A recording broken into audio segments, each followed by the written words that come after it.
Sering terjadi ya di masyarakat ya, ketika seorang sudah menikah, si suami ini milih ibunya atau milih anaknya atau milih istrinya, mohon maaf. Sebuah kaidah dalam Islam, seorang anak perempuan ini milik ayahnya sampai dia menikah. Ketika dia sudah menikah, maka seorang perempuan ini milik suaminya, menjadi tanggungan suaminya. Kehidupannya harus ditanggung oleh suaminya, nafkah diberikan oleh suaminya. Seorang laki-laki, dia milik ibunya. Maksud milik ibunya adalah meskipun si suami atau seorang laki-laki sudah menikah dan dia sebagai seorang suami, maka dia tetap mendahulukan ibunya. Yang disebut mendahulukan adalah tidak zolim kepada istrinya. Mendahulukan ibu bukan berarti zolim kepada istrinya.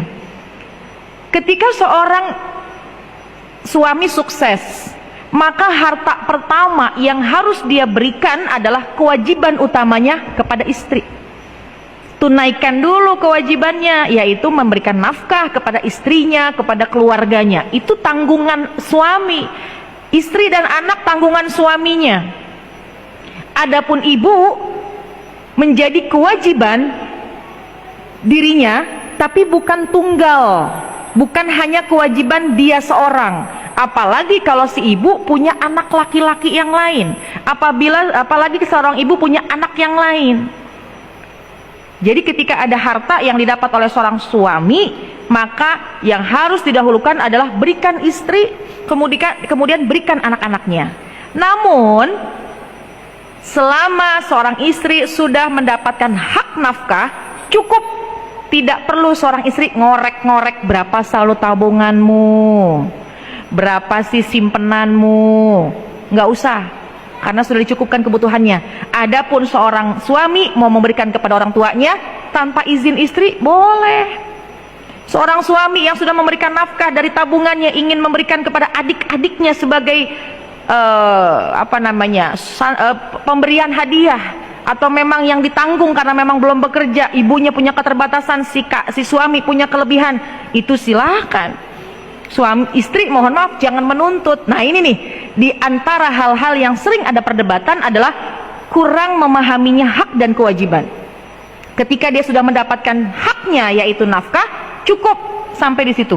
Artinya nafkah ya sesuai kemampuannya, sesuai kemampuan suami. Lain soal ya, ini suaminya punya duit berlebih, istri diberikan nafkah sedikit sehingga tidak mencukupi, tapi dia berlebih kepada orang lain, maka zolim kepada istri. Kalau bisa dijalankan semuanya beriringan, maka itu lebih baik lagi. Dan tentunya seorang istri paham, kita memahami, jangan pernah membuat bingung suami.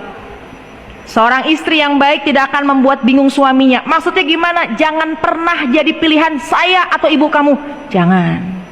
Ini yang bikin suami bingung.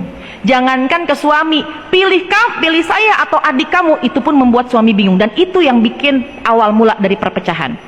Ibu, wahai seorang istri, kalau seorang istri mendukung suaminya berbakti kepada kedua orang tuanya, rumah tangga itu penuh dengan keberkahan. Kita dukung, kita dorong suami kita untuk baktilah kepada ibumu, berilah kasih sayang kepada adik-adikmu, maka rumah tangga itu akan dinaungi rahmat, dinaungi keberkahan oleh Allah Subhanahu wa taala.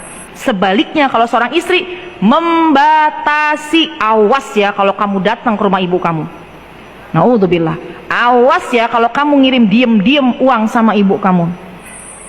Kenapa sih diem-diem? Padahal kalau terbuka ya mungkin diem-diem karena takut sama bininya. Tapi kalau terbuka, istri juga jangan gampang marah. Selama sudah cukup kebutuhannya, ya udah cukup.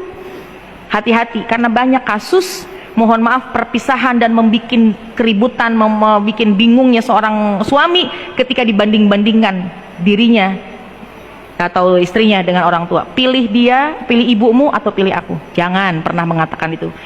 Justru kita harus support suami kita bisa bakti kepada kedua orang tuanya. Dan kalau sekiranya memang ada khilaf kita di masa yang lampau, kita membanding-bandingkan diri kita dengan ibu mertua, mundur, jangan. Karena ada keberkahan ketika kita dan suami berbakti kepada kedua orang tua. Karena di antara memancing rizki adalah keridhaan dari orang tua. Di antara hidup kita berkah, bahagia, sakinah, mawaddah, warahmah adalah keberkahan dari orang tua, termasuk mertua. Jamaah sekalian, berapa banyak kasus sekarang akhirnya seorang suami sangat bingung. Berapa banyak kasus sekarang di akhir zaman ini seorang istri bisa memutuskan hubungan suami dengan ibu kandungnya. Na'udzubillah min dzalik. Kita keluar dari tempat ini mudah-mudahan menjadi istri yang tambah solehah lagi, mendorong suami kita, memotivasi suami kita untuk lebih berbakti kepada kedua orang tuanya, menyayangi keluarganya, maka insya Allah yakin deh hidup kita bakal diberikan kebahagiaan.